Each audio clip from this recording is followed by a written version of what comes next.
Olá pessoal, tudo bem com vocês? Eu sou o Fernando Portelada, @IFPortelada no Twitter e bem-vindos ao Heavy Meta número 23. Comigo hoje está Álvaro França. Opa! Senhores, Álvaro participou já do Heavy Meta aqui com a gente, o Heavy Meta 16. Eu vou deixar linkado aqui. E ele também é dono do site Mind Gears, que fala sobre Pauper. Hoje em dia, exclusivamente, né, Álvaro? Isso, hoje eu tô fazendo assim, artigos só voltados por Pauper.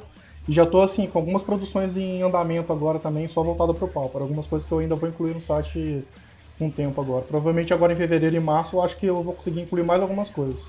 Recomendo até podcast. Ah, sim. Então, é uma coisa que eu tô tentando trabalhar, mas aí eu tô buscando um material legal ainda para poder fazer uma coisa mais diferenciada dentro do próprio Pauper. Ter essa sacada, teve o cara do Manavai esses dias, que ele fez um vídeo de gameplay dele, assim, todo com historinha, com roteiro. Cara, foi um dos melhores vídeos que eu já vi. Assim, era de Arena, era de T2, não é com tudo que eu acompanho. Eu vou deixar linkado aqui também, todo mundo já viu esse vídeo, mas, porra, sensacional. Eu tô, assim, tentando pensar em algumas coisas mais diferentes, porque eu vejo, assim, apesar da gente ter ainda uma coisa muito nichada na produção de conteúdo pop dentro do Brasil, as pessoas já estão trabalhando bastante nisso. Então, como a quantidade de conteúdo está subindo muito e às vezes fica muito nichado nos gameplays, eu tô tentando fazer alguma coisa um pouco diferente para ver se consegue tampar os buracos que eu vejo ainda na produção.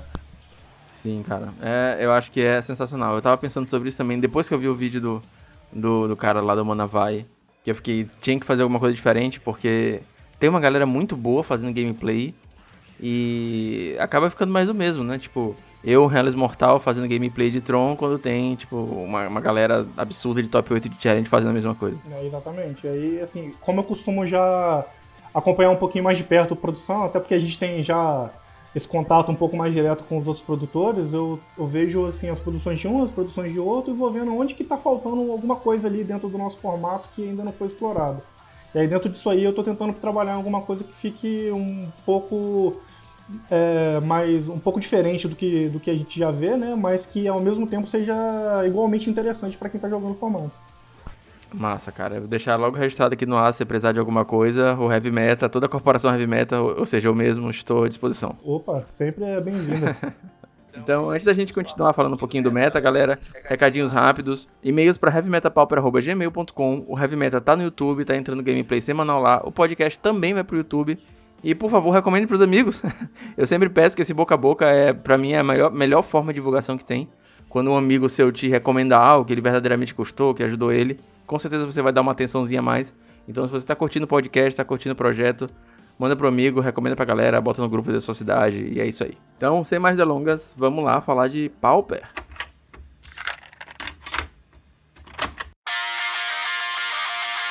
Estão acontecendo algumas coisinhas no metagame que a gente precisa comentar um pouco hoje, né? Faz 2 semanas que a gente tem algumas surpresas no top 8. Apesar de estar um meta já mais solidificado, a gente tem um pouco... as bases estão bem estruturadas, a gente está tendo alguns deckzinhos que estão surgindo. E eu levantei alguns números que eu acho que vão ser uma surpresa para vocês. E você, Alvo, o que você achou desse último challenge, cara? Cara, assim, sinceramente, os resultados em si me surpreenderam um pouco, né? A gente... Quem tá, assim, jogando todos os dias, com bastante constância o formato, sempre tá esperando alguma coisa ali já meio dentro de alguma coisa, assim, olhando pro metagame, olhando pras ligas da última semana, do último challenge, a gente já espera alguma coisa assim, mas acabou saindo um pouco da caixinha. Eu tava esperando alguma coisa um pouquinho diferente disso aí que surgiu. Assim, atendeu minhas expectativas bastante até. Tem alguns decks que eu vi que fizeram o top 8 que realmente já estavam há um tempo assim, comendo pelas beiradas, né? Eles estavam tentando alcançar ali algumas colocações melhores já, tipo, algumas semanas já para trás, mas eu vi que realmente nessa semana agora, esses decks que estavam aí devagarzinho, galgando algumas posições, realmente conseguiram extrapolar as expectativas. Semana passada, o Carves ficou em segundo, splitando a final com o R-Scred. Uhum. E quem ganhou foi um Elfos, e a gente teve mais um Elfos no top 8 dessa semana. E também tivemos mais um R-Scred, além de um Monoblue Delver, que ganhou o campeonato. Então, a gente percebe que, por mais que todo mundo fale que Tron é o melhor deck, e eu de fato concordo, é o melhor deck do formato hoje, ele não é invencível nem de longe como outros já foram, como o Bedelver era absurdo, como o Jeskai era absurdo. Mas que foram 2 decks que eu peguei, assim, antes do ban, né? Não acompanhei a época de Cloud Post e tudo mais. Mas o Tron hoje em dia é um deck principal, assim, o principal deck do formato, só que saudável. Eu não acho que ele tá, assim, dominando tanto. Tanto que é difícil ele tá vindo ganhar. Tá sempre lá no top 8 com 2 cópias, 3 cópias, 4 cópias, mas ele não tá ganhando não, né? O Tron ele tem aquele problema, né? Porque ele é um deck muito sólido contra a maioria dos decks do metagame. Ele tem uma resposta assim, muito boa para a maioria das coisas, né? Ele consegue responder bem o agro, com os loops lá com Stonehorn, com a própria Momentos Peace, que já jogava na lista antes do Ephemerate entrar no formato. Consegue dar umas counters mais certeiras assim, em alguns mid-ranges para poder atrapalhar um pouco o jogo. Consegue ganhar vida contra o Bunny. Ele consegue assim, se virar bastante contra a maioria dos decks do formato, mas ele tem essa deficiência que é às vezes levar o jogo muito à frente e lá, assim, nadar e morrer na praia. Ele leva o jogo muito pro late game, e lá no late game ele mesmo não consegue se resolver e acaba que um deck, por exemplo, como o Affinity, resolve num top deck, né? O cara já tá, tipo, ali com uma cacetada de artefato em jogo, às vezes o Tron ali já tá gastando recurso e ficou só na interação do loop pra não morrer no próprio agro do deck, e o cara top tag um Atog, um Fling, alguma coisa assim, mata num turno só. Então eu vejo que ele tem essa deficiência assim, então por isso até que a gente costuma ver muito o Tron chegar até as melhores colocações dos eventos, né? Até porque também a quantidade de usuários da lista também é grande, então a gente tem que levar isso em consideração também, né? Porque você tem um evento que metade joga de Tron, você vê 3, 4 no top 8, não é muito estranho, né? Então tem essa questão da quantidade e tem essa questão também dessa leveza que o Tron tem de levar até o late game e às vezes não conseguir se segurar lá. E aí eu vejo que ele galga umas posições boas, não só pela quantidade, mas também pela qualidade do deck, que ele é realmente muito, muito estável, mas ele acaba o nadar e morrer na praia mesmo, ele acaba não chegando muito no final. É uma coisa que a gente tá vendo também bastante, e a gente tem comentado isso aqui no Heavy Meta semana após semana, e se você tá ouvindo esse programa e acabou não ouvindo os outros, eu até recomendo bastante que você dê uma olhada nos outros também, porque a gente tem comentado muito sobre a sumida do Boros, né? O Boros é um deck, sempre foi um deck muito resiliente, também, como o Tron, né? Contra vários decks, conseguia fazer bastante coisa, conseguia ganhar vida, tinha remoção, tinha burn pra finalizar o jogo. Só que ele foldava hard pro Tron, ele perdia assim 70-30 pro Tron nessa questão dessa match. E ele era conhecido por ter uma match boa contra os Delver decks, né? Que eram, na época, o R e o Mono Blue. O B tava assim, meio sumido, apareceu, depois sumiu de novo e agora tá voltando. Só que com o Mystic Sanctuary, essa match não tá mais tão injusta pros Delvers, né? Então, o Boros, que eu considerava um dos 3 pilares do formato, a gente pode até eleger o novo pilar, assim. Porque sumiu foda, cara.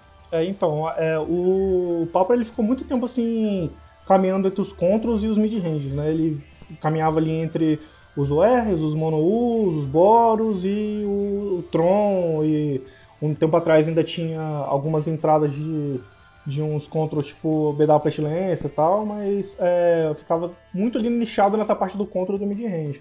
Acho que agora que o Boros está jogando menos, né, ele tá tendo...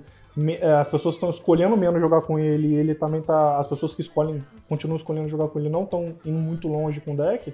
Acho que a gente pode levar em consideração aí que a tendência do metagame faz com que a escolha de um agro para ser um dos pilares ali do formato seja mais coerente do que de um outro mid-range. E se for falar em agro, talvez o meu preferido seja o Affinity, porque... inclusive eu tava gravando um vídeo sobre isso hoje à tarde, jogando o Pauper League contra um Boggles, e o Boggles pra mim ele é um agro com camadas de dificuldade extra. No caso, ele tem um Fling, ele consegue mandar um Dispelzinho e tal.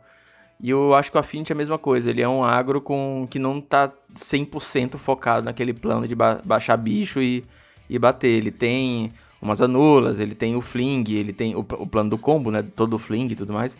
Ele tem o plano de burn, se ele quiser ele consegue fechar um jogo que tá travado com 2 Galvanic Blast. Então eu acho hoje em dia o Affinity o agro mais competente e completo do formato. O Affinity ele realmente tem essa capacidade flexibilizar bastante o modo de jogo dele para poder se adaptar à lista com quem ele está enfrentando, né? Ele tem realmente essa versatilidade de acessar várias coisas dentro do formato, né? Principalmente também porque o deck é, por assim dizer, 5 cores, porque você tem uma certa facilidade de acessar todas as 5 cores sem mudar muita coisa da sua base, né? Porque primeiro que você usa já quase 4 terrenos de cada cor, né? Uma ou duas cores acaba ficando de fora sempre ali para focar mais nas cores que são principais do baralho, mas você tem acesso a essas cores nos terrenos. E usa muita pedra, né? Tem Estrela, Tambor, Prophet Prism, que passou a jogar nas listas de uns 2, 3 anos pra cá, que antigamente não jogava, perdia o lugar pra Esfera, agora já tá ganhando lugar. Então, essa acessibilidade das cores acaba dando pro Tron pro Affinity, desculpa. Tanto uma versatilidade de acessar algumas cartas que outros Agos não conseguem acessar, né? Porque os outros Agos são muito focados, na maioria, numa cor só. E ele ainda consegue fazer um side muito, muito consistente contra a maioria dos decks. Ele consegue fazer, por exemplo, Life Goes On e o outro lá de Cans, que eu não me lembro o nome agora, que ganha 10 de vida com Ferocity. Aí consegue ainda fazer as Hydroblast, Pyroblast, para caso precise usar contra o Mono U ou contra o Burn. Consegue acessar algumas coisas, algumas outras emoções de artefatos para lidar com os Mirrors, como o Gorilla, Ancient Grudge e outras remoções de artefato também que a gente vê aí mais comum no formato. E ainda tem as emoções de encantamento para jogar contra o Boggles, Leave No Trace, Aura Fracture, o outro lá que tem Recapitular também, que também viu muito jogo no Affinity durante um tempo. Enfim, o Affinity ele tem essa versatilidade, né? Ele não é o agro focado em fazer bicho bater só.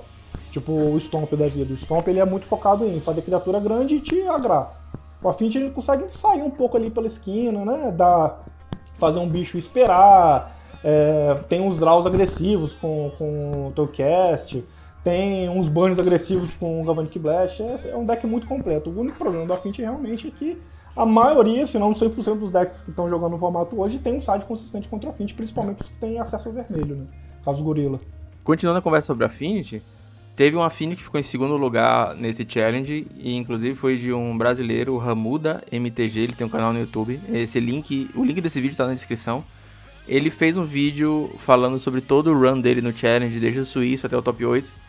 Ele ficou no segundo lugar e eu recomendo muito esse vídeo, cara, porque ele tem uma visão de jogo impressionante sobre o formato, com o deck dele. Eu que não jogo de Affinity, adorei ver, porque eu consigo entender mais a mente do jogador e, assim, facilita você a jogar contra o deck. Compartilhei nos grupos e tal, dei parabéns pra ele lá no canal dele, recomendo muito esse vídeo, tá aqui também linkado na descrição. Esse foi um vídeo muito bom, eu também assisti. Um dos amigos dele lá compartilhou esse vídeo no post que eu fiz do challenge na minha página. Eu já tava esperando, né, ele lançar o conteúdo, porque eu fui acompanhando ele jogando o evento. Eu vi que ele tava lá, a gente tem um grupo em comum lá, e eu vi que ele tava comentando que ele já tava jogando e tal, e que já tava no top 8, que tinha ido pra final. Eu falei, caralho, agora o cara vai levar. Mas aí, infelizmente, na final ele perdeu pro Mono U, mas mesmo assim foi um ótimo resultado, e o vídeo do cara também ficou sensacional. Eu também recomendo pra todo mundo que gosta de jogar de Affinity, até pra quem, assim, quer um conteúdo fora do usual do Affinity, é bom porque a visão de jogo do cara é boa. Então, acho que isso aí é uma coisa que ajuda bastante pro jogador. Lendo o top 8 assim no todo, que a gente ainda não falou aqui, o primeiro lugar foi o Monoblue Delver, o segundo lugar foi o Affinity do Ramuda, terceiro lugar a gente teve um Tron, quarto lugar teve um R-Scred, e é um R-Scred que tá jogando com 2 Delvers na lista, o que me agrada bastante, é uma carta que eu gosto muito de ver. Quinto e sexto lugar foram Trons, o Trons tá fazendo mais ou menos uns 30% aí, 33% do top 8, sei lá, por aí, tá chegando quase 50%. Sou de humanas. Sétimo lugar teve um Elfos. E oitavo lugar o BW Pestilência do Amoras, cara. Amoras joga muito tempo de BW, eu acho que ele é o guru do BW, sei lá, no mundo. E ele fez uma lista, assim, relativamente padrão. Ele botou diferente um Risk Circle, porque eu já joguei com a lista dele e acaba que o deck no late game tá com bastante mana, porque tem muito terreno, muita bounce land. E tem os Pristine Talismãs, então você acaba gerando mais mana, assim, rampando um pouquinho. é interessante ter esse Risk Circle pra acabar se protegendo um pouquinho do dano que tá vindo. Isso é muito bom, eu gostei bastante da lista dele também. Já tinha um tempo, acho que eu não via o Almoras aparecendo nos eventos. Fiquei até feliz de ele ter retomado aí numa boa posição. O BW Pestilência é um desses decks que eu comentei que estava comendo pelas beiradas já tem um tempo, né? Que é um deck que ele tem uns matches relativamente bons contra o R-Scred, Mono-U, Stomp, e tem um match que é justo contra alguns agros. Então, eu estava esperando ali ele aparecer, até porque o Tron não deixa muito o deck subir, né? Que acaba que é o melhor contra do formato e a escolha quando a pessoa quer jogar de contra acaba convergindo muito pro Tron. E aí o deck fica em baixo uso, mas mesmo assim ele conseguiu galgar uma posição boa com o baralho. É um baralho que eu já estava esperando há tempos que fizesse um resultado melhor. Agora finalmente realmente apareceu um no top 8. Eu gostaria que aparecesse mais, inclusive. É um deck que eu acho ele melhor que o Mono Black. A gente vê muito Mono Black por aí. E, assim, ele parece um Mono Black com esteroides, né? No mall ele é um pouquinho caro, porque o Palace Sentinels é uma facada absurda. Toda carta de Conspiracy é uma facada absurda. Mas IRL ele é muito mais tranquilo de montar, não é um deck caro. E eu realmente só não jogava com ele aqui. Eu tenho o deck, eu só não jogava muito com ele porque ele de fato é uma partida muito ruim contra Tron. E no meu círculo de jogo próximo tem players de Tron, então era aquela coisa assim, eu vou jogar com esse deck pra ter um segundo lugar, assim. Então eu acabava optando por outras opções pro meu field local. Eu tenho um amigo que joga de BW Pestilência mais próximo, né? Quando eu morava em Niterói ainda, a gente jogava bastante. Eu tive, sei lá, não tem nem como contar a quantidade de matches que eu já joguei contra ele. A gente jogou bastante contra essa lista. Eu joguei bastante contra essa lista. Ele joga com a lista já tem bastante tempo. Inclusive, ele jogou nacional desse último ano também de BW. A lista dele é aquela lista que é um pouco diferente, né? Mais agro. Mas no fim das contas é uma troca justa ali. Você tá trocando água pelo contra na lista para poder melhorar o seu match contra os decks que realmente estão te causando trabalho. Mas infelizmente contra o Tron realmente o deck tem um pouco de deficiência. Eu vi aí que a gente fez várias matches para treinar pro Nacional, né? E a gente ficou aí até uns dois dias antes, um dia antes, a gente foi jogar torneio, fomos para casa, continuamos jogando e insistimos na lista, mas eu vi que todas as vezes que eu jogava de Tron ele tinha uma certa dificuldade tanto de sair do looping quanto de quebrar um pouco do que estava tirando o card advantage dele. Então eu vejo que realmente contra o Tron fica um pouco complicado, mas é uma lista muito boa, eu gosto bastante, principalmente porque eu já joguei muito contra a lista.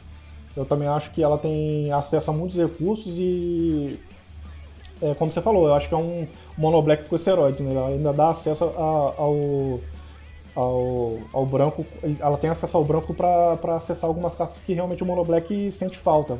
Remoção de encantamento, coisa para ganhar vida com mais facilidade, o próprio Risk Circle, que é a inclusão que a Amora fez na lista também é uma coisa muito boa pro late game, então é uma lista que me agrada bastante e assim, eu gosto muito dos arquétipos Control, mas eu não vejo muito desses arquétipos diferenciados dentro do Power. Então, como o BW é uma lista Control e já tem se destacado até um tempo, eu fico sempre torcendo para que ela consiga fazer um bom resultado. Fugindo um pouquinho do top 8, tem uma menção honrosa, antes da gente entrar na parte de lista e falar o que a gente olhou de interessante na última semana. O Diego Brando ele ficou em 11º lugar, assim, dentro do top 12, com o Walls Combo, né? Esse deck de barreira que tá todo mundo aí meio animado com ele, que é um deck que surgiu novo e aparentemente muito bom. Beleza, é um deck que já existia, mas as techs novas deixaram ele muito mais competitivo. Então, reiterando, né? É massa a gente ver um deck surgindo assim e pegando umas posições boas, tipo top 12 do Challenge, que não é um deck que a gente tava esperando, assim, e eu acho que é um deck que vai ficar, cara. Cara, esse é um deck muito bom, eu gostei bastante da lista. A lista eu acho que foi o Caleb que desenvolveu, né? Acho que na própria semana que ele lançou lá um vídeo com a lista, já tinha muita gente usando ela nas ligas. Eu lembro que eu conversei com o Matana na semana em que o Caleb soltou a lista na internet. Ele falou, cara, já joguei contra essa lista hoje e já tô vendo que tem muita gente usando ela na liga. Não é uma lista ruim, ela tipo, é um pouco de uma evolução da lista que já existia, né? Ela ficou um pouco mais concentrada em realmente te levar pro combo mais rápido e focou uma cor só, né?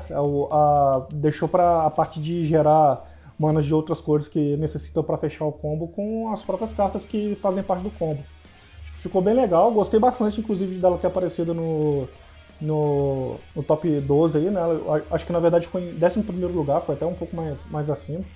Gostei bastante dela ter se colocado bem, e é o que eu sempre falo, cara, o Pauper ainda tem espaço para algumas listas diferenciadas fazerem boas colocações, é só uma questão dos jogadores se empenharem mais um pouquinho para conseguir enxergar uma coisa que está um pouco fora do que ele está acostumado. Isso aí é uma lista que já existia, né, mas ela sofreu uma alteração considerável e conseguiu realmente virar uma lista que compete de igual para igual com a maioria do metagame. Esse é o tipo de deck que eu queria jogar, cara. O foda é que IRL, esse Shield Sphere tá uma facada maluca, não acha em lugar nenhum. Eu vi. Então, você tem eles aí? Não, eu procurei pra montar, eu já cheguei até a carta, né, na época eu jogava Legacy, aí tinha umas variações de Affinity na época que usavam essa carta pra segurar uns agros que tinham mais absurdos na época. E aí eu comprei, usei na época, e aí em determinado momento da minha vida eu senti que aquilo ali ia jogar nada em lugar nenhum nunca mais e passei, né? Como sempre acontece. O pior é que eu tenho certeza que eu tenho amigos, Carlos Salles, estou falando com você, que joga há 25 anos o Magic, deve ter tanto isso aí jogado como mofo, assim, no fundinho, no fundinho. No bulk de aliança, saca? Isso aí é uma carta que quem tiver, por favor, sinalize, porque todo mundo que tá querendo não tá achando. Tem que desenterrar esses lixões aí, com certeza vai aparecer uma porrada, cara. Eu tô vendo aqui, ó, acho que das 20 primeiras lojas que tem cadastrada na Liga Magic, nenhuma tem 4 cópias. E aí, todas elas têm uma cópia só e, assim, a mais barata tá muito jogada, né? Ela foi muito usada, tá R$3,95, só tem uma cópia. E nas próximas já pus pra 6 e pouco, 7 e pouco, ou 8 e pouco, 14. Então, eu tô vendo que o preço médio dela tá subindo bastante. Então, assim, quanto mais essa daqui ganhar popularidade, mais ela vai subir de preço, menos vai ter estoque, mais atrás dela a gente vai ficar, né? A Bazar eu tinha visto que ela tinha bastante cópias, mas já tava R$10. Eu nem sei quanto é que tá hoje, mas, porra. Tem um outro deckzinho, assim, falando em deck combo, que eu gostaria de jogar, que é o Familiar, só que eu fico com muita pena de dar R$10 em cada um dos Sunscapes Família, que é uma carta que só joga naquele deck. Aí eu vou gastar 40 conto em um set de 4 cartas, né? Obviamente é um set. E vou ficar com aquelas cartas ali só pra aquele deck, só pra aquela situação. Então, essa Shield Sphere, eu olhei e falei mais ou menos a mesma coisa. Cara, R$40 em 4 Shield Sphere. Que é um deck que, tipo, não sei o que vai acontecer com ele. Então, não rola. Se aparecer alguém na minha frente com 4 e falar assim, eu quero 10 em cada, é bem provável que eu compre. Não vou deixar de comprar alguma coisa pra comprar ela. Mas Contatos do Álvaro na descrição. Aí, pessoas que tem 4 Shield Sphere. Quem tiver 4 Shield Sphere pode me entrar em contrato comigo que eu pego as 4. Mas nessa de ficar pegando uma pingada em cada loja, nossa, o custo aumenta muito, é difícil. Nas lojas aqui de Goiânia é difícil de achar essas singles assim mais antigas, então só se eu conseguir achar realmente 4 num lugar só e num preço acessível, né? O Familiar eu até cheguei a pegar, porque eu já passei na época que eu jogava Legacy, passei, fiquei sem um tempo, em determinado momento algum amigo apareceu falando, cara, acho que eu não vou usar mais isso, quer? Eu falei, quero, eu peguei. Paguei os 10 contos que você falou em cada uma. Aí eu já tô com o Familiar montado, não é uma lista que eu gosto muito. Eu já critiquei, acho que o Biso que foi campeão do Clube da Luta agora na última edição, a gente já entrou em várias discussões sobre a qualidade do deck, é uma lista que eu não gosto, não sei, é preconceito, não tenho nada concreto para falar dela não, mas confesso aí pra você que dessas últimas vezes que ela apareceu nas ligas e nos challenges, eu cheguei a cogitar usar ela por aqui. Eu montei o Familiar quase todo quando eu tava ainda no inverno, o Familiar de Astrolábio, que ganhava milando o cara com o caranguejão lá da neve, né? E aí faltavam tipo 4 cartas, que eram os 4 Sunscapes Família, eu peguei os Família Preto, mas esse faltou e aí foi banido o Astrolábio, eu nem pedi mais, tá ali parado, na Wantlist. Eu deixo a Wantlist assim, o deck X, aí tem as cartas que eu preciso pra montar o deck X, aí lá. Familiar tá lá só os 4 Sunscapes. Mas bora falar um pouquinho de lista? Bora.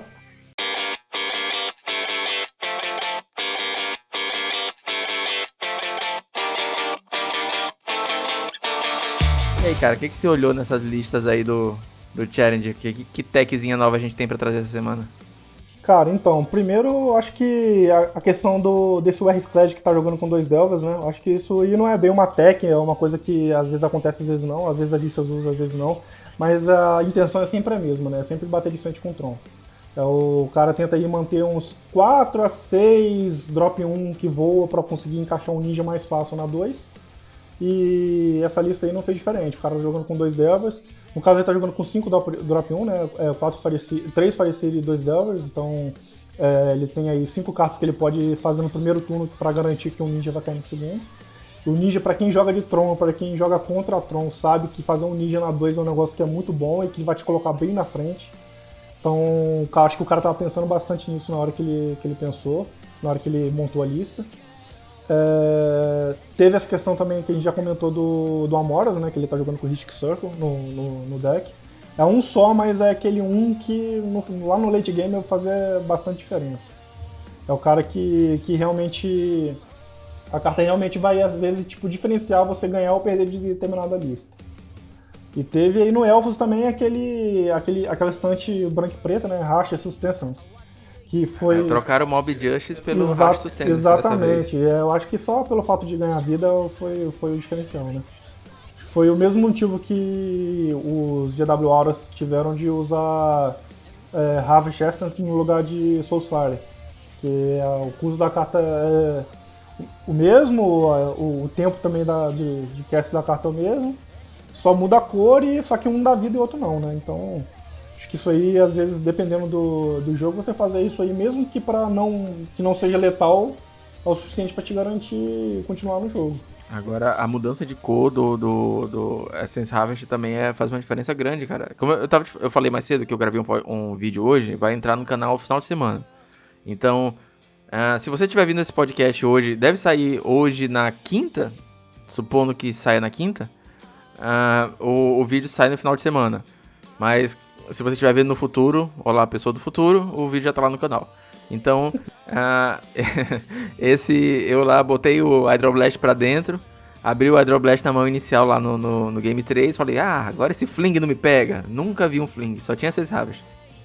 Agora, comentando também sobre a lista do Ramuda, que ficou em segundo lugar, cara, é uma lista muito massa. É diferente, ela tá usando 3 Navigators Compass pra ajudar a corrigir a mana. Ela tá usando a Witching Well, que é uma techzinha que já vinha sendo usada no Affinity. O landzinho, o artefatozinho azul, custa 1 azul que quando entra da Scry você pode pagar 4 pra comprar cartas. E eu tava até comentando com o Igor Coelho no Primer de Tron, que o Felipe queria botar Flaring Pain de side no Affinity. Eu falei, não vai dar certo e tal. Aí o Ramuda pega e faz segundo lugar no Challenger usando Flaring Pain de side no Affinity. Não sei quanto... Assim, eu assisti o vídeo dele, admito que no momento de gravação eu ainda não acabei de assistir. Eu tô chegando no top 8 ainda.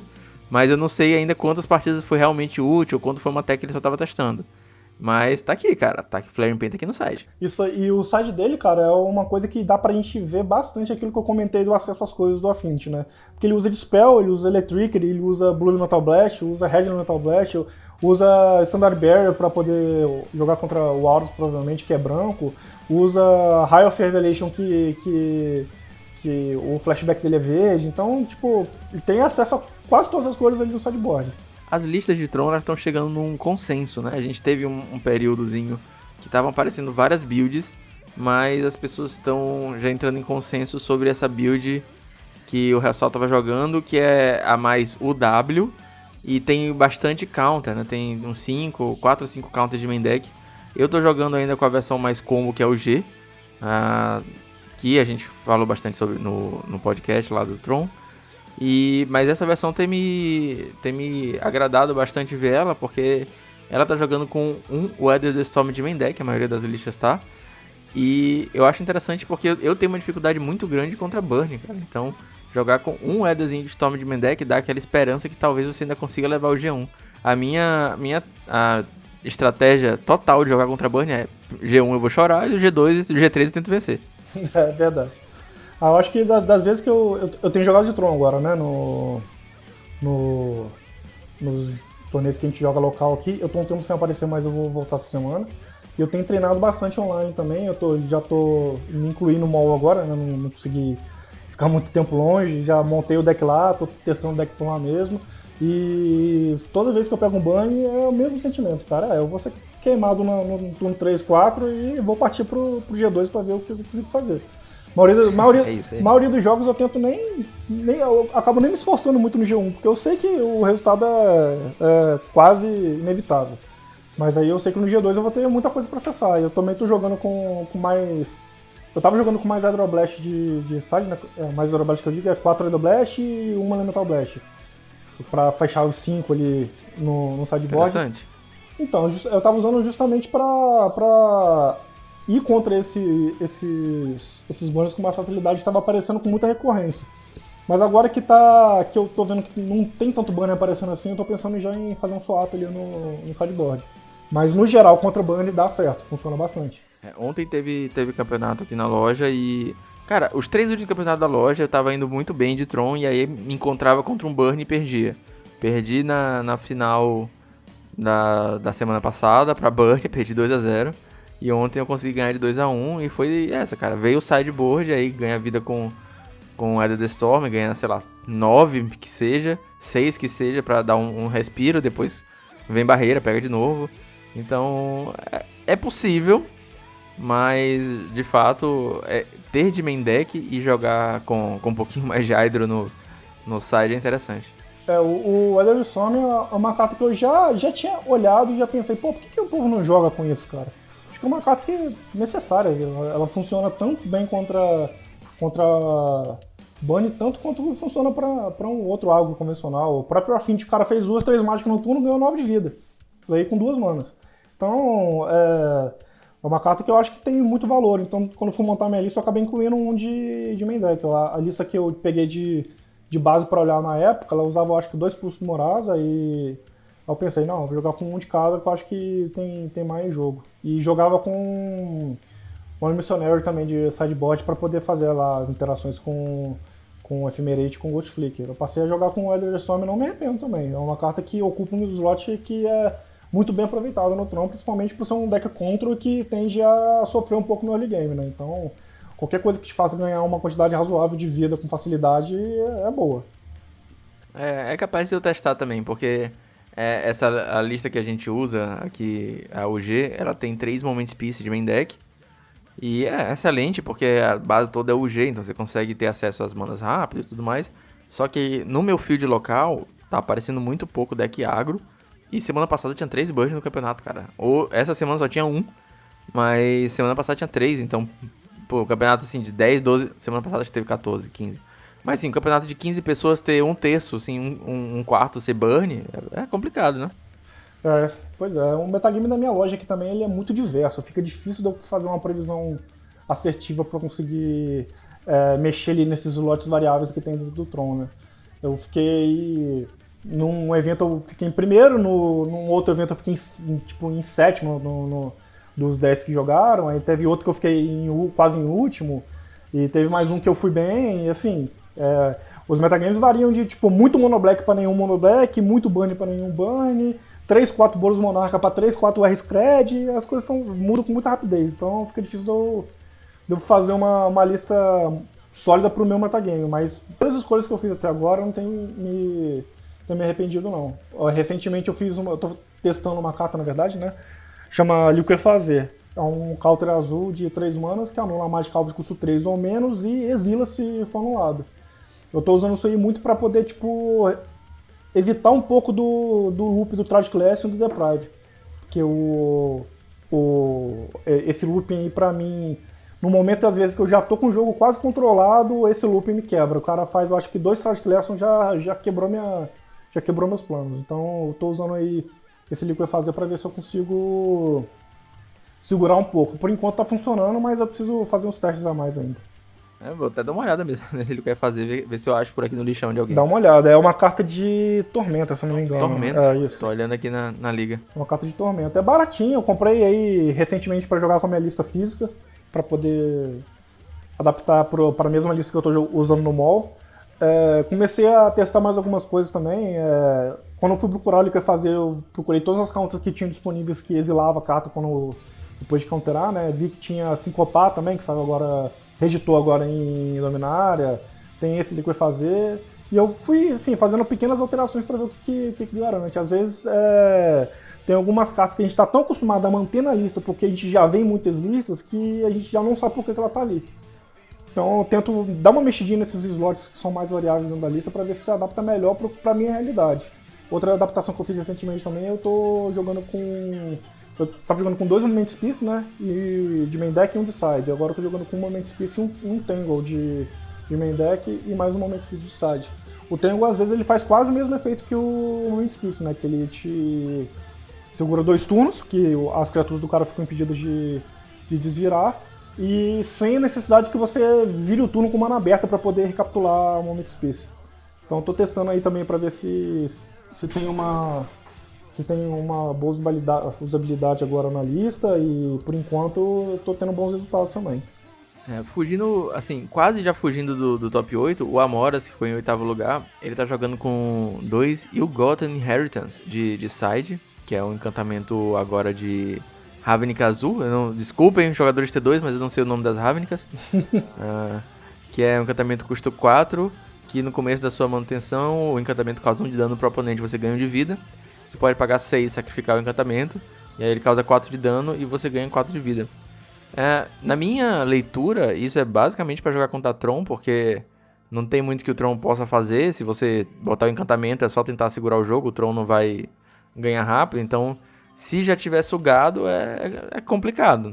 É um encantamento que tá até fazendo um pouco de sucesso agora, porque além dessa lista do Amoras, eu vi outras listas de BW fora do Challenge que estão rodando, né? Eu acho que, se eu não me engano, teve uma lista numa liga recente que também estava usando um desse de main deck até. E eu enfrentei, eu acho, no mall recentemente, uns 2 monoblacks que usavam isso aí também de um counter, por assim dizer, do Tron, né? Porque o monoblack também tem esse comportamento que é um pouco de você fazer as coisas esperar. Então ele pode fazer um encantamento e esperar. Que aí uma hora o Tron vai realmente ficar se consumindo. E como o monoblack ainda tem acesso a descarte para poder atrapalhar o Tron, e o Asfodelos para poder sugar a vida mais rápido, e a própria Pestilência que também algumas listas de Mono Black usa, fica muito difícil de usar não. É uma carta que está vendo muito sucesso agora, e é uma carta que eu até recomendo também. E no nono lugar, já assim na beirada para entrar, teve uma lista de UB Delver, que tá jogando com 3 Choking Sand de side. Eu achei bem interessante também. O cara quer melhorar a partida dele contra a Tron, muito provavelmente. Então, esse UB, ele tá ressurgindo aí das cinzas agora, né? Ele tá retomando posições melhores. O Matana tava jogando com ele recentemente, né? Ele jogou, acho que o Clube da Luta inteiro de UB, e foi até a final. Ele perdeu só na final pro Bispo, ficou em segundo lugar. Era uma lista que era até bem parecida com essa, só não tinha esse detalhe do Choking Sand de side. É uma carta que, assim, ajuda realmente o seu match um pouco contra a Tron, ele, destabiliza uma lista, mas experiência própria, minha experiência, né? Eu tô um pouco enviesado pelos próprios jogos que eu já tive. Os 3 Choking Sands não vão resolver o problema, eles vão só, dar um tempo a mais pra você fazer alguma coisa. Se você não fizer nada nesse tempo a mais, infelizmente você volta pro mesmo problema. O Tron já consegue buscar outra land igual e continuar o jogo. É exatamente isso. A Lane Destruction contra o Tron, eu falo bastante isso também em questão de gente que joga de vermelho, acaba querendo botar um Monte Ring pra dentro. Ela só vai funcionar se você tiver algum clock. Se você conseguir atrasar o Tron, destruir por destruir, não vai dar certo, não. Não dá. Você fazer só pra... eu vou tirar aqui... Isso aí, agora ele não fecha mais o Tron. Não adianta. Ele tem mapa, tem draw, ele tem as counter que tem Scry, tem outros recursos. Tem impulso demorado pra voltar o terreno pra mão se precisar. Ele não vai ficar lá parado assistindo você destruir os terrenos dele. Você destruir 1, 2, não é isso que vai tirar o Tron do jogo. Ou você faz de maneira consistente, como os próprios decks que são voltados para isso fazem, né? Que é você fazer um por turno e não parar até o cara não ter mais terreno em jogo. Ou você faz um clock certo, que é o tempo de você... Tem certeza que o cara não vai voltar com uma land igual? Quebra e aí tenta refazer o seu jogo. Porque se você fizer só na esperança de que o cara não tem outra para recuperar, não adianta. Dando prosseguimento ao podcast, hoje a gente tem uma sessão nova que eu convidei o Álvaro especificamente pra gente falar sobre a cultura de bans. Não é mais spoiler, porque você provavelmente viu no título, mas bora lá? Bora lá.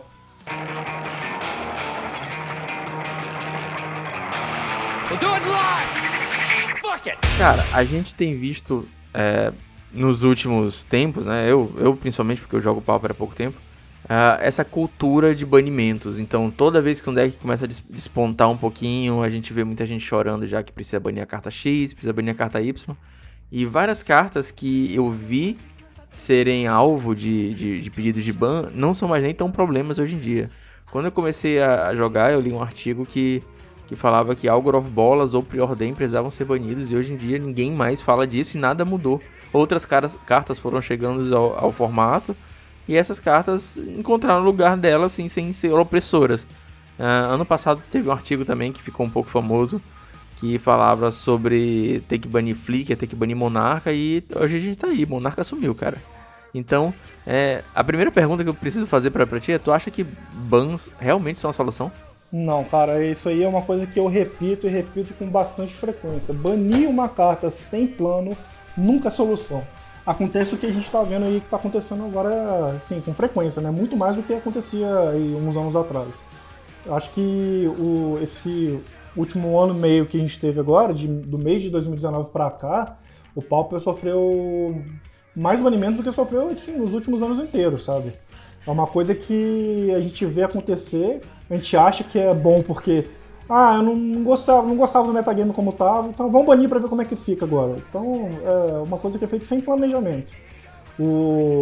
A metodologia que a Wizards usa hoje para poder fazer realmente, executar um banimento de uma carta, ela é falha em vários aspectos. O primeiro aspecto é não ter planejamento, né? Que você bane uma carta sem se planejar, sem planejar como que o metagame vai ficar após o banimento dela. É basicamente isso que eu acabei de falar, banir pra ver o que vai dar, que é uma coisa que eu acho que é uma coisa que devia ser repreendida e não executada com tanta frequência. E a questão de usar pro banimento apenas o critério de quantidade de vitórias da lista. Então, primeiro que fica muito nichado só no mall, né? Então a gente sabe que o mall ele tem algumas pequenas diferenças aí entre o mall e o jogo físico. Então, você acaba que você impacta o jogo físico com um dado que só vem do jogo online, que a gente vê que não é a mesma coisa. Então, tem essa questão aí do banir sem planejamento, e tem essa questão de uma coisa que a gente acha que vai fazer um bem pro formato, mas na maioria das vezes não faz. Essa questão da Wizard banir sem tanto conhecimento leva ao que eu gosto de chamar do ciclo sem fim dos banimentos, né? Então, quando a gente tava com o Jeskai em primeiro lugar no meta, a gente teve o banimento do Astrolábio. O segundo melhor deck, no caso, tava tendo um consenso ainda entre o Tron ou o Boros, assume esse posto. Se banirem algo do Tron hoje, que é a novo foco, é possível que o segundo deck abaixo do Tron tome o topo.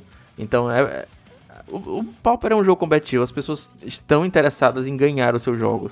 Então vamos supor que quebrem o Tron, porque com certeza a Wizard não vai banir cirurgicamente, ela bane assim, de um jeito que mata o deck, que aleja o deck completamente.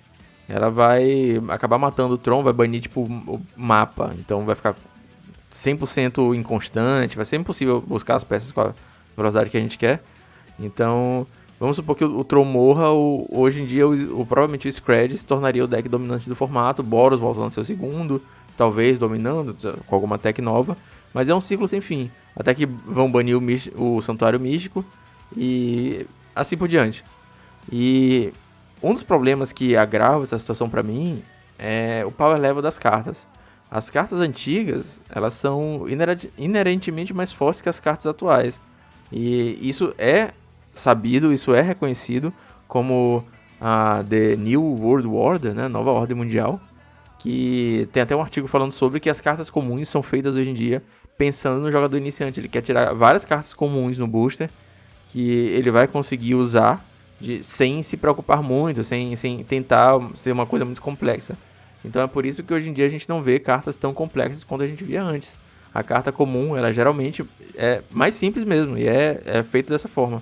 Então, tem esse problema realmente da diferença de power level das cartas mais antigas com as novas, né? Tanto que, assim, se a gente for levar em consideração aí os banimentos que a gente teve no formato, poucas cartas realmente eram novas, né? Muitas delas eram antigas. Era Daisy era antiga, Gush era antiga, Invigorate na época que o Infect estava jogando bem também era antiga. Então, são cartas que, assim, salvo exceções tipo Astrolabe, que foi uma carta que foi lançada recentemente e logo recebeu um ban, as cartas que são banidas normalmente são cartas que são mais antigas, são cartas que realmente não tinham esse pensamento do fortalecer a mentalidade do jogo do jogador novo, de fazer uma coisa mais simples pro jogador que está entrando. Então, talvez isso realmente seja um problema, mas talvez isso aí seja uma característica do formato e a gente tenha que lidar com isso. Porque se a gente for levar em consideração, por exemplo, que uma carta tipo Raio, uma carta de custo 1 que dá 3 de dano e que é uma carta que, apesar de jogar em vários formatos, ela é comum, sabe? A gente vai ter que revisitar aí, eu acho que a grande maioria das cartas que hoje são staples do formato. Seria tipo transformar o formato em uma coisa totalmente diferente do que ele é hoje. Seria mudar a cara do formato para uma coisa muito, muito, muito diferente do que a gente está vendo. Se a gente for pensar, por exemplo, pega até pouco tempo atrás tinha uns eventos de Pauper T2 no Magic Arena, né? Eu joguei alguns porque eu achava divertido e tal, queria ver o que surgia de fazer um deck só de comuns de uma pool muito menor. E você vê que, tipo, as convergências são muito diferentes, tipo, tem muito mais control, e tem muito mais agro, e os mid-ranges são um pouco mais fracos. Então, acho que se a gente levar em consideração que as cartas mais antigas são mais fortes e essas são as que estão causando problema, talvez a gente tenha que gerar um outro formato. Se a gente for cortar essas do formato, o Pauper vai virar uma coisa totalmente diferente do que a gente conhece. Esse é um dos meus medos, cara. O Pauper virar uma coisa diferente do formato que eu amo, formato pelo qual eu estou aqui gravando podcast, editando vídeos. Então, como você falou do raio, esse é um problema que a gente tem nas edições T2 hoje, porque a gente não tem um novo raio. Então, é difícil a gente ter um Mystic Sanctuary, assim, em cada edição que sai a gente tem duas cartas que jogam Pauper, e geralmente é muito difícil você revitalizar um deck que já estava ruim, ou fazer um deck em torno de alguma carta nova. Geralmente é alguma coisinha que sai que vai ajudar em ser uma engrenagem de outro mecanismo, tipo o Mystic Sanctuary mesmo. Saiu agora uma carta poderosíssima que revitalizou 3 decks, né? O Mono Blue Delver, o R-Scred e o B Delver. O deck hoje em dia tem um late game forte por causa dessa carta, tem um lockzinho. Mas não é toda edição que a gente tem uma carta dessa. A gente perde Gush, a gente perde Daisy, e a gente não tá ganhando essas coisas. A gente passou aí várias edições, as Ravnicas, as War of the Sparks, Eldraine, sem uma carta com um power level tão alto assim. Se você for levar em consideração como que era o metagame tipo, há anos atrás, você vai ver que hoje o Pauper já é tipo, um formato muito diferente do que ele era. A forma como o jogador pensava no metagame naquela época era um pouco diferente do que é hoje, concordo. Mas ainda era uma coisa que girava em torno muito mais do que são as bases do Magic, né? Que é tipo, o Control tem um pouco mais de vantagem contra o combo, que tem um pouco mais de vantagem contra o agro, que por sua vez tem um pouco mais de vantagem contra o control. Tinha um pouco mais dessa característica do próprio jogo, das bases de como o jogo surgiu. Hoje a gente já não vê muito isso. A gente, por exemplo, combo no formato hoje é quase zero, né, cara? Tem esse de barreiras que a gente viu aí agora recentemente, que espero eu seja uma lista que apareça mais aqui pra frente. Tem o Tireless Tribe, que ficou muito debilitado depois que baniram o Gush e já tá com Probe. E tem o Insight Blitz, que ficou ainda mais debilitado depois que baniram essas cartas, né? Então hoje a gente tem quase zero combo no formato. E você levar em consideração que essas 3 engrenagens aí, com a adição do mid-range também, são coisas que se equilibram para poder manter um metagame saudável, não haver uma dominância de uma característica só de jogo. E levando em consideração também que o Pauper não tem essa engrenagem funcionando bem, pode ser que isso aí já mostre pra gente que o formato tá migrando pra uma coisa que era bem diferente do que ele devia ser. Eu vejo também que a maioria das cartas que realmente mudam o formato hoje em dia, elas entram através de downgrades. Você pega uma edição Master e aí aparece um Ogre of Bolas comum. Porra, Ogre of Bolas é uma carta sensacional, é um corpo ótimo, ele te dá uma carta, ele tem a sinergia que você consegue atacar com ele, dá o ninjutsu do Ninja das Horas Tardias, devolver pra mão, pegar mais uma carta. Outra carta que mudou bastante, ajudou bastante o Stomp e o Red Deck Win foi o Burning Tree Emissary, que, salvo engano, chegou comum na mesma edição do Bolas. Posso estar enganado? É possível que esteja enganado. Não, foi isso mesmo. Mas... então eu estou certo?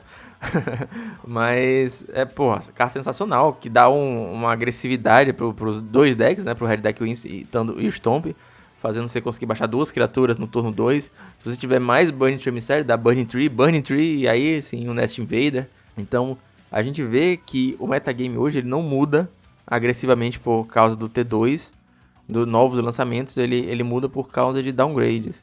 E, com isso em mente, eu convidei o Álvaro, pedi para ele elaborar uma lista de top 5 downgrades para o formato Pauper. Eu elaborei a minha também.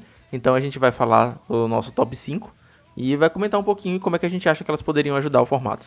Quer começar, cara? Quando eu parei, realmente, você tinha pedido pra gente levantar um top 5 dessas listas, né? De cartas que receberiam um downgrade e seriam boas pro formato, eu acabei vendo que tem muita coisa que, tipo, pode tirar o formato do eixo só com downgrade. Eu, quando fui eleger meu top 5, eu acabei, tipo, selecionando umas 20 cartas de vez pra poder depois escolher umas 5 que realmente fossem... Eu fiz isso também. Depois pra ver realmente qual era as 5 que realmente mais me chamavam a atenção pra realmente causar uma mudança no metagame. Eu vi muita coisa assim... Tem algumas coisas que são muito específicas pra algumas listas, né? Tipo, Perfeito Imperiosa... Shaman of the Pack, que são cartas que já jogam no Elfos em outros formatos que eu acho que podem agregar pro Elfos no Pauper, principalmente que o Elfos ele tem essa característica de tomar uma global, recolhe, né? Então, apesar de a gente ter pouca global no formato, isso acontece com bastante frequência. Então, tem algumas cartas que são muito nichadas em algumas listas. Eu tentei selecionar algumas que acho que podem ver lugares em várias listas que podem acabar se destacando juntas, sabe? E acabar realmente transformando o metagame em uma coisa diferente. Eu acho que é uma coisa até melhor do que simplesmente a gente fazer esse esquema do banir e esperar o metagame virar uma coisa diferente sozinho, né? Então, assim, das que eu selecionei aqui, Light Up the Stage, que é uma carta que tá jogando T2 agora também, já estava jogando T2 no ciclo passado, que é aquela que com custo 3 você remove 2 cartas do topo do seu deck e você pode jogar elas até o final do próximo turno. E ela tem o espetáculo de um vermelho só, né? Isso vai agregar bastante pro Burn, que é um baralho realmente que tipo, você vê que entra no late game ele se debilita, porque ele não consegue mais lidar com o controle do adversário, e se ele tiver atrás na vida já era, o cara ganhou 5, 10 vidas, morreu. Acho que isso aí pode ajudar um pouco no Burn, e ele pode levantar algumas listas que estão um pouco mortas, tipo o R Miracles, que é uma carta que já tá, um deck que já tá aí um tempo já que ele sumiu. Ou um próprio R mais contra, tipo aquele Flurry que tinha até um pouco tempo atrás, até aparecendo alguns aí nas ligas ultimamente, que ele é mais um R Flicker do que um mid-range. Então é uma carta que também pode ajudar para que essas listas se destaquem mais, e são inclusive listas que teriam um jogo muito legal contra o Tron. Eu acho que isso ajudaria para essas listas poderem se destacar, entendeu?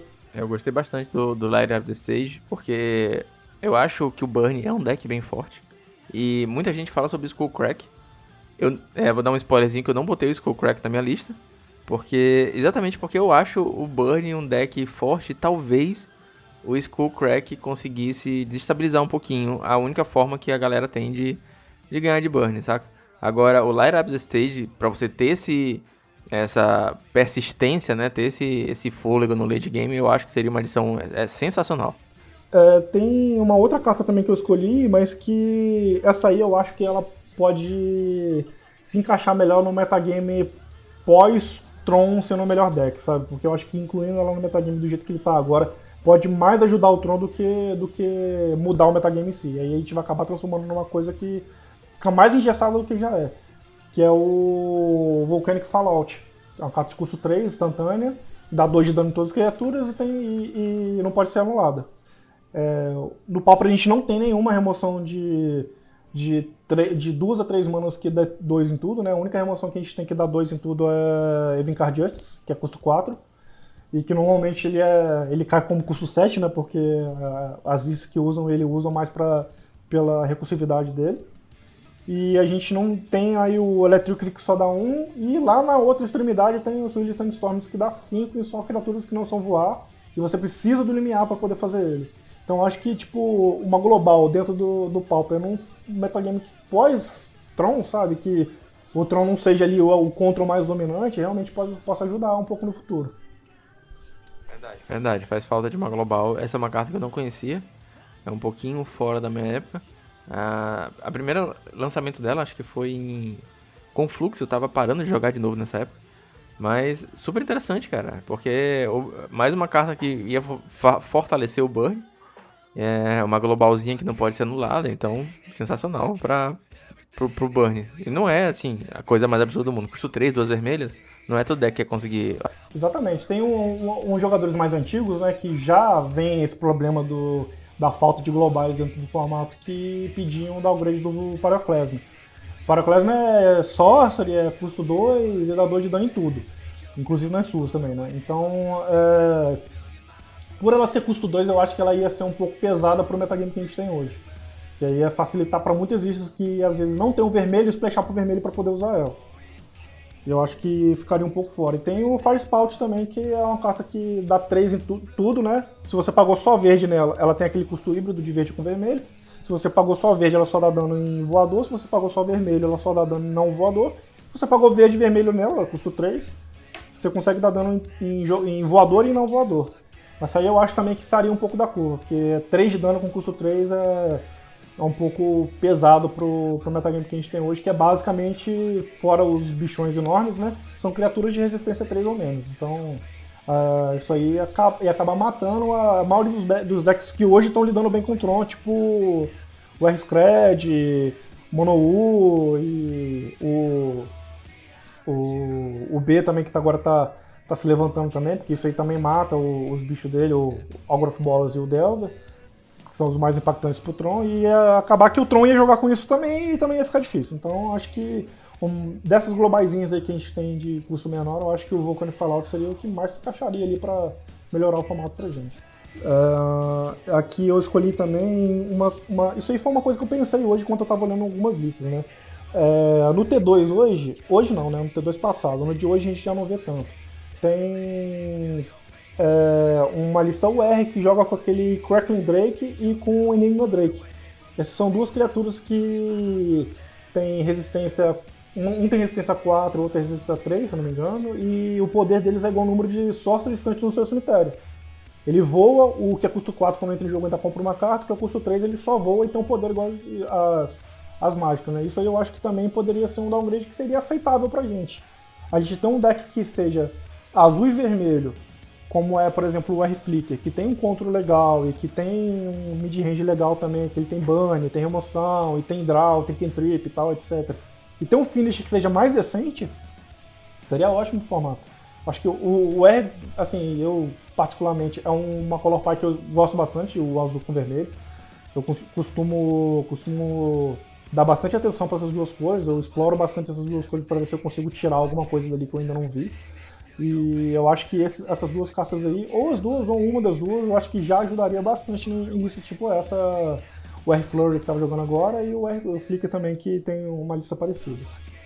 Eu acho que ia dar liga pra um deck muito forte, né, cara? Porque é um finisher absurdo, assim, no late game, se você baixar e conseguir proteger de uma ou duas remoções, duas porradas assim, você mata o cara, já deu Ponder, Preordain, já deu Bolt no bicho do cara. Mas morre pra Bolt, morre pra Flame Slash, morre pra Doomblade. E o Pauper é um formato que tem remoções muito fortes, geralmente remoções melhores que as criaturas.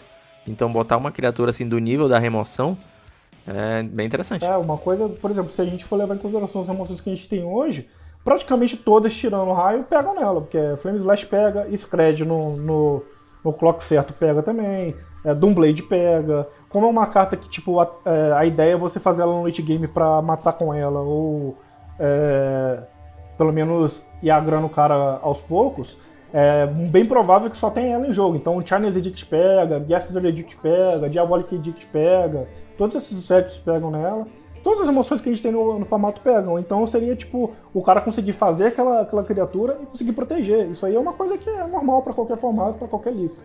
Acho que seria uma inclusão que seria legal também pra gente. Um outro ciclo que eu tava vendo aqui também, eu sou muito defensor da parte de terrenos do Pauper, né? A gente estava até comentando aí recentemente que um dos problemas que a gente tem é realmente que a divisão das cores, a forma de você acessar essas cores com as listas é um pouco estagnada, né? A gente estava comentando aquele artigo que a gente leu aí recentemente, que o cara falava que o fato da gente só conseguir acessar uma segunda cor através de lentes viradas e a gente quase não conseguir acessar uma terceira cor é uma coisa que realmente deixa o formato um pouco engessado. Quando eu falo tipo assim, vamos incluir algumas lentes que melhorem um pouco dessa dinâmica de cores do Pauper e tal, as pessoas ficam, não, mas isso aí descaracteriza o formato, não, mas isso aí vai gerar uns decks muito absurdos e tal, e eu não vejo por esse lado, eu tento olhar o copo meio cheio, que é você trazer para o formato uma capacidade de montar umas coisas diferentes que joguem tão bem quanto os que já jogam, entendeu? Então eu tô pensando assim em terrenos, são um ciclo que eu já penso há muito tempo, que é os terrenos de Khans e os terrenos de Alara, que são aquelas lentes que entram viradas, mas geram 3 cores diferentes.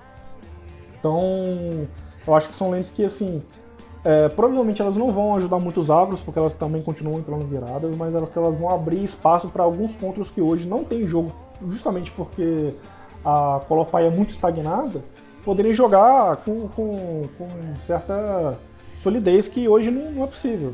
Por exemplo, eu joguei muito tempo de Grixis, né? Na temporada retrasada de 2018. E eu joguei inclusive o Nacional também de Grixis. Eu não fui bem na época, porque os matches realmente prolongavam demais e eu acabava perdendo tempo, ou empatava, etc. Mas o deck ele era um deck que tinha muito acesso. Eu acho que no outro podcast que a gente fez eu até cheguei a comentar dele também. O deck tem acesso a muita coisa, a remoção, a burn, a cantrip, a Mystical Titus, que é tutor, a recursividade com Ghost Flicker e o Arqueomante. Ele é um deck que te dá acesso a bastante coisa para você lidar com o jogo, mas ele é um deck que tipo, é pior do que o Tron ainda, porque ele não tem uma capacidade de acessar as coisas com muita facilidade. Então acontecia assim, em alguns jogos realmente eu não tinha o que fazer, eu perdi para minha própria bala de mana, não tinha como eu contornar aquilo. O máximo que eu podia fazer era montar o baralho com uma chance relativamente boa de tirar cada cor que eu precisava, mas eventualmente acontecia, eu não consegui. Eu acho que essas lentes tempo viradas, por exemplo, seria uma lente que, nesse deck em específico, ia me possibilitar fazer uma Counter Spell no turno 2 e conseguir fazer tipo um Edito Diabólico, ou um Edito China na época que era o que eu usava, no turno 2 também. Ou fazer um raio, né, ótimo, no turno 2, sem problema, sabe? Eu consegui jogar com uma carta que custa duas cores específicas e ter a flexibilidade de usar outras cartas no mesmo turno. Então acho que essas lentes de Khans e de Alara elas podem ajudar, acho que principalmente as de Khans. Acho que elas podem ajudar mais a criar principalmente outros arquétipos contra para poder tipo, divergir um pouco do Sol Tron de contra, sabe? Eu tenho uma opinião um pouquinho diferente sobre esses terrenos. Por muito tempo eu concordava, achava que era um terreno que o Pauper precisava, e pra mim ele tem toda a cara de comum, cara, porque a gente tem um terreno que entra tapado, dá 2 manas e a gente ganha vida. A gente tem terreno que entra tapado, você vira, tira marcador e dá 2 manas, que são aqueles pitbogs, aqueles de máscara de Mercadia. A gente tem terrenos bons, a gente tem Ash Barrens, cara. Mas eu acho que, devido ao artigo do Travis Norman, que eu vou citar novamente nesse podcast ainda, eu acho que ele ia beneficiar muito os decks de controle, que inclusive o Tron ia ficar absurdo. Eu facilmente substituiria todos os meus lifelands por trilands. E ia beneficiar pouco os decks agro, porque eu acredito que os agros eles precisam de um pouco mais de velocidade. Mas são 2 pontos de vista diferentes, e a gente fica até o questionamento aí pra você que tá ouvindo, comentar, deixar um comentário aqui no YouTube, ou então mandar um e-mail pra gente, deixar com a sua opinião, que a coisa a gente lê aqui também. Eu acho que nessa questão dos terrenos, o que seria ideal mesmo seria criar uma land nova.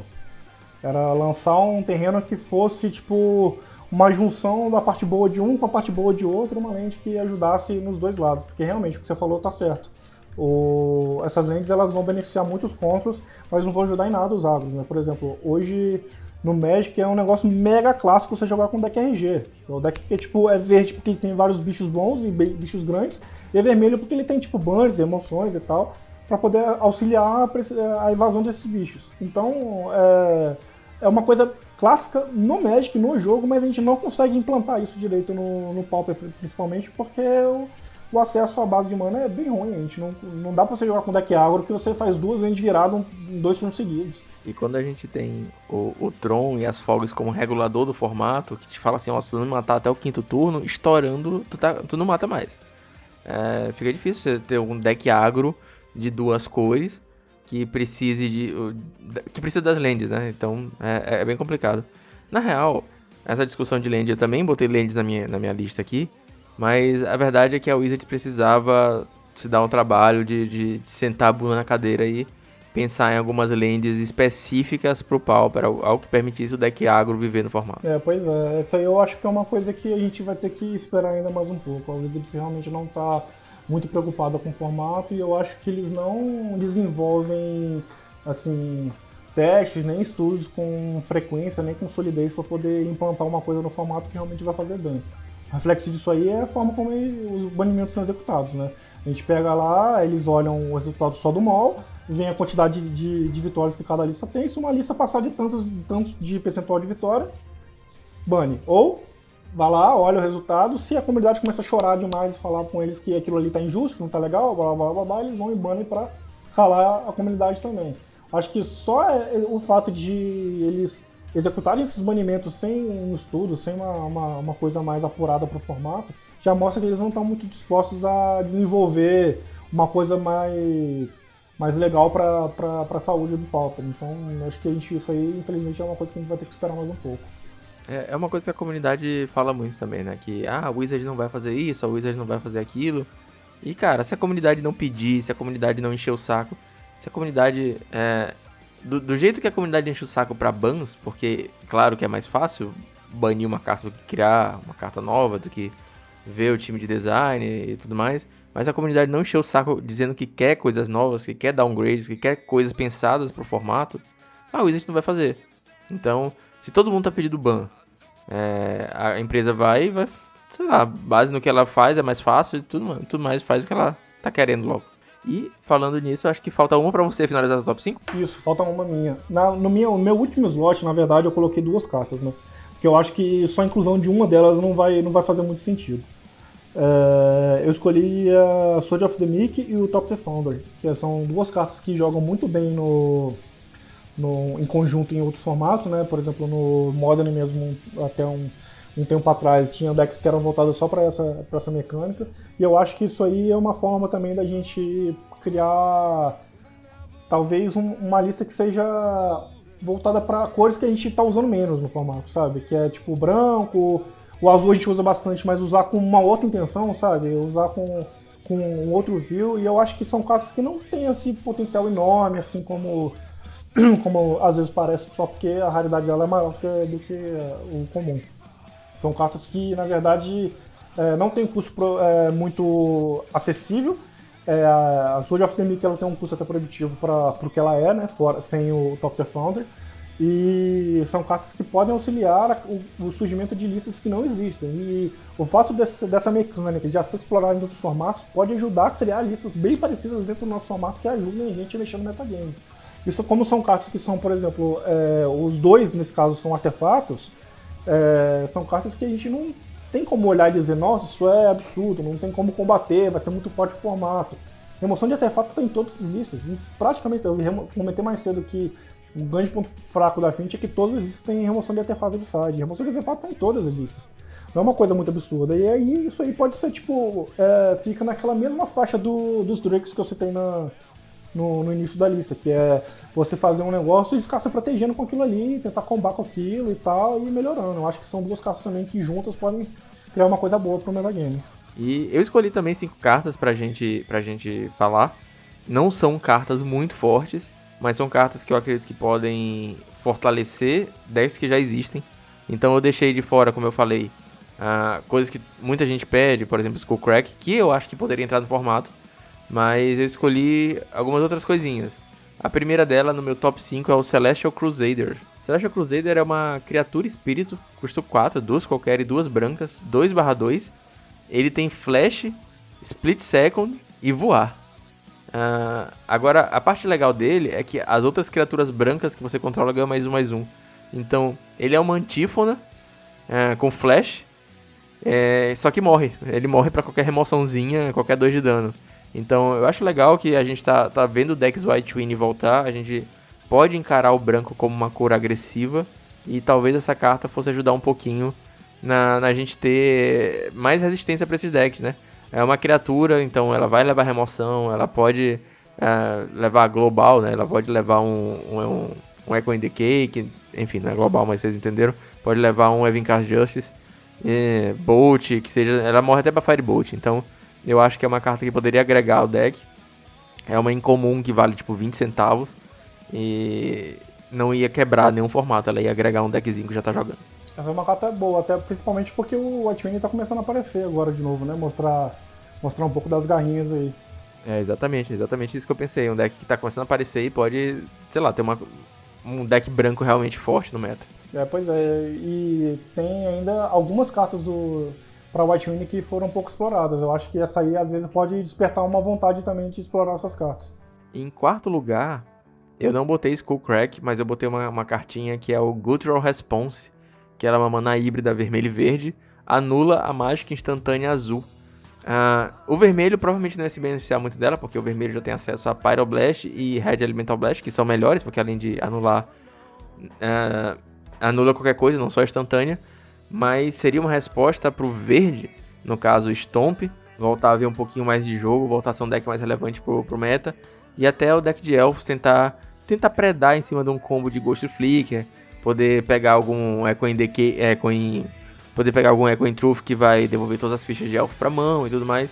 Então eu acho interessante o Guttural Response como resposta a um counter, como resposta a um lock de Flicker, e é uma cartinha também que eu acho que não ia quebrar o formato, que ela ia entrar ali, fazer o papel dela e continuar mantendo o equilíbrio entre os decks. Essa é uma carta legal também, eu acho que inclusive daria uma resposta muito boa pro Stomp pra jogar contra o próprio Tron, que é um deck que agora já tá acessando bem essa questão de parar combate, né, de pular combate, etc. Pode ser uma carta legal aí pro formato.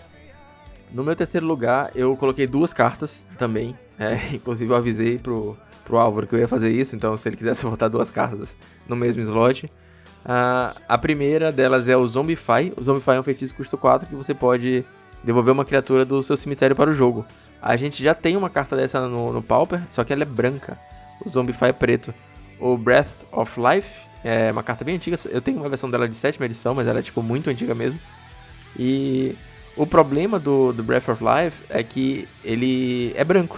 Esse é o problema. Então o deck de Reanimator no Pauper, ele geralmente precisa dessa redundância. Hoje em dia ele joga só com o Exume. E o Zombify talvez pudesse trazer essa redundância pra cima do Reanimator. E a segunda, também para o mesmo deck, é o Vitimizar. O Vitimizar é um feitiço custo 3. Só que em vez de pegar uma criatura do cemitério pra mão, você pode pegar 2 com custo adicional de... não é bem custo adicional, você tem que sacrificar uma criatura em jogo. Você escolhe 2 criaturas no seu cemitério, sacrifica uma criatura. Se você fizer, retorna as 2 pro jogo. Então é uma carta legal que você tem criaturas com recursão, né? Você tem no deck de Reanimate, você tem aquele Imp que tem a Dread, você tem o Neófito também que você pode baixar, a galera usa para descartar cartas e tudo mais. Então tem criaturas que você pode acabar voltando pra mão e fazendo Vitimizar. E eu acho o arquétipo de Reanimator muito legal. Eu acho legal ele jogar no Legacy. E eu acho massa quando ele funciona no Pauper. O problema é que raramente ele funciona no Pauper. Quando você consegue dar um Exume custo 1, turno 1 ou turno 2, você consegue ganhar o jogo, né? Com o Hálito de Dragão, o Lamogzão batendo com ímpeto. O problema é que, assim, eu jogando de Tron contra Exume é basicamente, ok, vamos ligar até vir um Proibir na mão e pronto, ganhei o jogo. Porque só tem o Exume. Se você anular o Exume, acabou. Eu acredito que essas 2 cartas iam dar uma redundânciazinha boa. São casos legais, é o que você falou, né? O Zumbificar já tem uma versão branca que já joga no formato, que mostra que apesar da Color Pie ser diferente, o efeito não é nada de absurdo, até porque já tem uma carta preta que faz uma coisa bem parecida com um custo bem menor. E é uma coisa que ajudaria bem esse deck aí. É um deck que eu até gosto bastante, esse Reanimate aí. Acho que pra ele, principalmente, seria muito bom. Eu já vi esse deck combar turno 0 com a Pétala e o Macaco, cara. É um deck sensacional. Imagina o Lamogit batendo turno 0. Muito engraçado até. Porque é um deck você não espera, né? O cara faz uma montanha, você fala, ok, tá de burn. O cara faz uma Pétala e um Macaco, aí descarta 2 cartas e faz um bicho 8/8 te batendo. Aí você fica sem reação até, né? O problema é exatamente só ter uma carta que faz isso, né? No caso dessas duas, a gente ia ter a redundância. No low é zoom? Beleza, daqui a pouco eu vou comprar um Zombify, vou comprar um Victimize e poder fazer isso. No meu top 2 eu tenho as Painlands. Painlands é uma carta rara e eu tô aqui sendo bem ousado em pedir um downgrade para comum.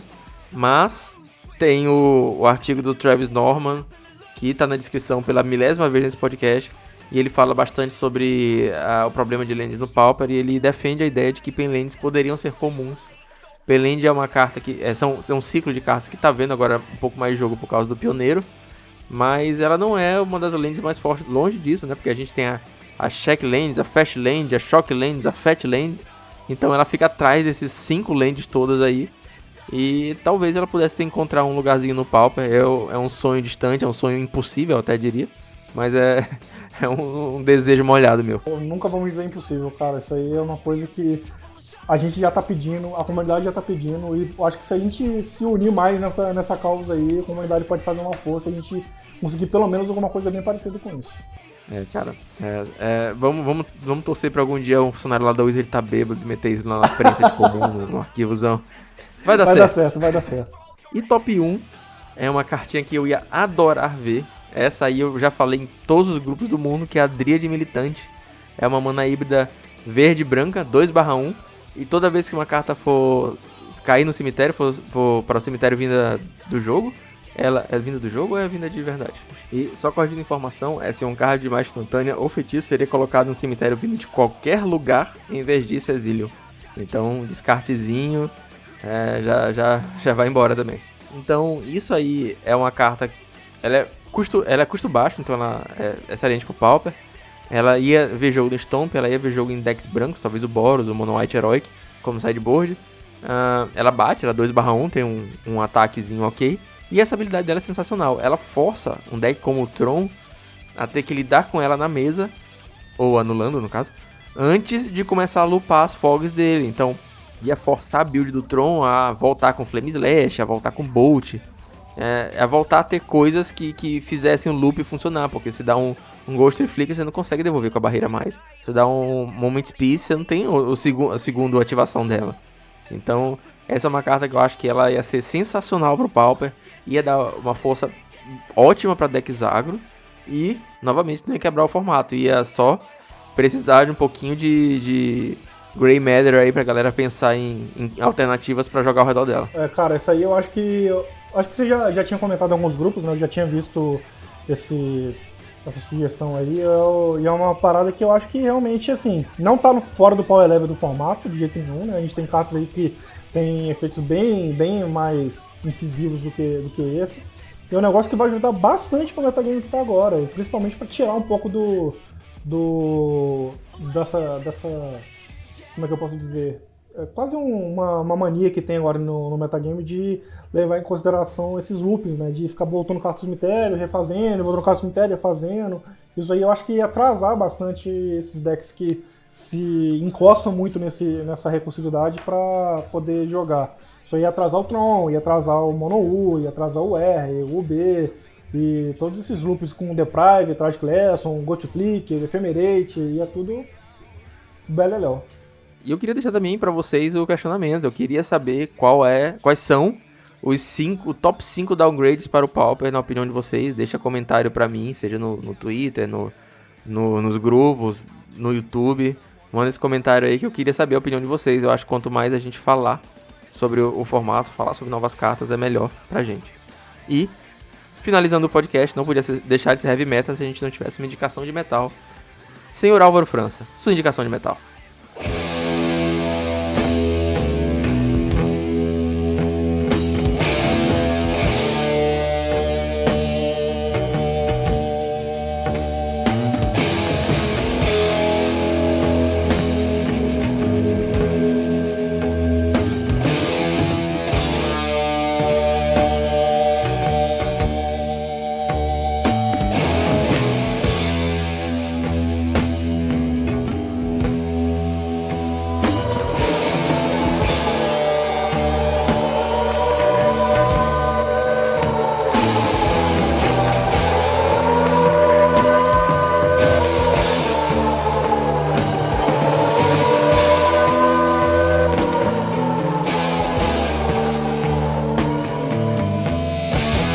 Cara, a minha indicação de metal dessa vez vai ser Black Sabbath, War Pigs. Acho que foi uma música aí que marcou um pedação da minha época de Magic na escola. Eu lembro assim com bastante clareza de estar sentado lá no chãozinho do pátio com a galerinha que estudava comigo, jogando Magic, e com o MP3 Player, que já é uma parada já que é quase extinta hoje, escutando várias músicas do Black Sabbath, e eu ficava voltando nessa várias e várias vezes. Isso aí eu acho que é uma das músicas deles que eu mais gosto. Cara, eu acho incrível, além do Black Sabbath, que eu também acho incrível, mas eu acho incrível essa sensação que a música tem de levar a gente pra um lugar na nossa vida, né? Você falou que você jogava Magic com os amiguinhos, ouvindo o War Pigs, o Black Sabbath. Na época eu gostava muito de prog metal, então eu inclusive troquei cartas de Magic pelos meus 2 primeiros CDs do Dream Theater, e a gente jogava no tapete da sala da casa da minha mãe. Eu e meus vizinhos, a gente botava o CD pra tocar e ficava jogando assim, tipo, 1 hora, 2 horas ouvindo o CD do Dream Theater. Era sensacional, cara. Eu acho que a música realmente tem essa capacidade de levar a gente para os lugares que a gente realmente sentiu, marcou nossa vida, né, cara? Eu acho que a maioria dos rocks, dos metais e tal, que eu escutei na minha juventude, na minha infância, eram em momentos muito bons, e toda vez que eu escuto de novo, eles me relembram essas coisas, principalmente com o jogo, né? Porque eu sempre fui de jogar ouvindo música, então toda vez que eu escuto alguma música eu lembro de alguma situação que eu tava jogando, eu tava com amigos, ou tava me divertindo na casa de alguém, e essa aí do Black Sabbath é o que mais me lembra aí da época que eu jogava Magic na escola ainda. E a gente falando disso, eu contando essa história, eu acabei de lembrar qual foi a carta que eu troquei pelo CD do Dream Theater. Uma delas foi uma Acroma Anjo da Ira, lá de Legiões, que hoje em dia está valendo 9,50. Hoje não tá valendo nada, na época era uma carta que realmente valia bastante, cara. Na época era porrada. Os CDs do Dream Theater estão ali nas minhas coisas ainda, então acho que foi bem. Foi uma boa troca. Foi bem trocado. É isso aí, Álvaro. Eu agradeço muito, cara, por você ter participado do podcast. Foi um papo muito massa. As portas estão abertas. Quando você quiser vir, quando tiver projeto novo pra divulgar, pode contar comigo também. Fala um pouquinho mais pra gente do Mind Gears. E é isso aí, cara. Deixa os recados finais e já deixa o meu agradecimento. Então, eu tô aí nesse projeto com o Mind Gears já tem algum tempo, né? Eu tô realmente... Passei um tempo um pouco afastado porque tive que mudar de cidade, mudei de emprego, mudei de casa, me mudei de novo. Então, fiquei um tempo um pouco afastado da produção. Mas eu tô voltando agora nesse ano com calma, produzindo algumas coisas. Já tem alguns artigos aí, eu gosto bastante de escrever, né? Eu acho que eu já comentei no outro podcast também. Já tem alguns artigos engatilhados para publicar. E já tô vendo projetos novos para incluir no blog também, podcast, fazer alguns gameplays de alguns decks que eu tô explorando no mall, e inclusão de algumas coisas que a gente ainda não enxerga muito bem nas produções de conteúdo brasileiro. Então, acessa lá minha página no Facebook, www.facebook.com/mindgeargames, ou o meu site lá também. Lá no meu Facebook tem um link direto pro site, mas o link do site é www.mindgears.tk. E fique aí por dentro das novidades do Pauper. Toda segunda eu posto os resultados do Pauper Challenge, e toda quarta eu posto os resultados da Liga do Mall também. É isso aí, todos os links estão na descrição. E senhores, não se esqueça também de divulgar o podcast para os amigos, pedido pela segunda vez. E é isso aí. Valeu, galera. Até semana que vem. Fernando, muito obrigado pelo convite e até a próxima.